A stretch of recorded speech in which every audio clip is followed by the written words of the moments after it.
Hi friends, welcome to my channel. Have a great day to everyone. ಇವತ್ತು ರಜಾಯಿ ಹೊಲಿಯೋದು ಹೇಗೆ ಅಂತ ನೋಡೋಣ ಬನ್ನಿ. ಈ ಒಂದು ಕಾಟನ್ ಬಟ್ಟೆಯನ್ನು ನೀವು ಒಂದು 4-5 ಮೀಟರ್ ಬಟ್ಟೆಯನ್ನು ಮನೆಯಲ್ಲಿ ತೊಗೊಂಬಂದಿಟ್ಟು ವಾಶ್ ಮಾಡ್ಕೊಂಬಿಟ್ಟು ಸ್ಟ್ರೈಟಾಗಿ ಒಣ ಹಾಕ್ಕೊಂಬಿಟ್ಟು ಅದನ್ನು ಡ್ರೈ ಮಾಡಿ ಇಟ್ಕೋಬೇಕು. ಇದಕ್ಕೆ ನೀವು ನಿಮ್ಮ ಮನೆಯಲ್ಲಿ ಹಳೆಯದಾದಂಥ ಕಾಟನ್ ಸ್ಯಾರಿ ಇದನ್ನೆಲ್ಲ ಇದ್ದರೆ ನೆಲಕ್ಕೆ ಉದ್ದಕ್ಕೆ ಹಾಸ್ಕೋಬೇಕು. ನಿಮಗೆ ಇದಕ್ಕೆ 2 ಮೀಟರ್ ಉದ್ದ ಮತ್ತು 1 ಮೀಟರ್ ಅಗಲ ಇದ್ದರೆ ಸಾಕಾಗುತ್ತೆ. ಸಿಂಗಲ್ ಆಗಿದ್ದರೆ. ಡಬಲ್ ಆಗಿದ್ದರೆ ನಿಮಗೆ 2 ಮೀಟರ್ ಉದ್ದ 1.5 ಮೀಟರ್ ಅಗಲ ಇಟ್ಕೋಬೇಕು. ಹಾಗೆ ನೀವು ಬರುವ ಹಾಗೆ ಎಲ್ಲವನ್ನು ಸಾರಿಯನ್ನು ಅಥವಾ ಲುಂಗಿಯನ್ನು ಫೋಲ್ಡ್ ಮಾಡಿ ಇಟ್ಕೊಳ್ಳಿ. ಒಂದು 3 ಅಥವಾ 2-3 ಅನ್ನು ಸರಿಯಾಗಿ ಫೋಲ್ಡ್ ಮಾಡಿ ಹಾಕ್ಕೊಂಡ್ಬಿಟ್ರೆ ಆಯಿತು. ಅಡಿಯಲ್ಲಿ ಮೇಲೆ ಒಂದು ಈ ವೈಟ್ ಬಟ್ಟೆಯನ್ನು ನೀವು ವಾಶ್ ಮಾಡಿ ಇಟ್ಕೊಂಡು ಇದು ಕಟ್ ಮಾಡಿ ಇದರ ಅಳತೆಗೆ ಕಟ್ ಮಾಡಿ ಇಟ್ಕೊಂಡ್ಬಿಟ್ಟು ಮೇಲೊಂದು ಅಡಿಯಲ್ಲಿ ಹಾಕ್ಬಿಟ್ಟು ಉದ್ದಕ್ಕೆ ಸ್ಟಿಚ್ ಹಾಕಿದರೆ ಆಯಿತು. ಈ ರಜಾಯಿ ಹೊಲಿಲಿಕ್ಕೆ 1,500-2,000 ಕೇಳ್ತಾರೆ ಆ್ಯಕ್ಚುಲಿ.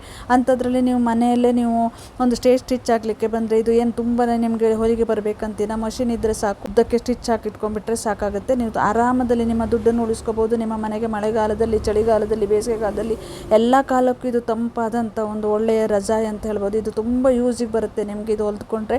ಫುಲ್ ವಿಡಿಯೋ ಬೇಕಾದರೆ ನಿಮಗೆ ನೀವು ನನ್ನ ವಿಡಿಯೋವನ್ನು ನೀವು ಯೂಟ್ಯೂಬಲ್ಲಿ ಹೋಗಿ ನೋಡಿ. Thank you. ಡೀಟೇಲ್ಸ್ ಸಿಗುತ್ತೆ ನಿಮಗೆ. Thank you for watching.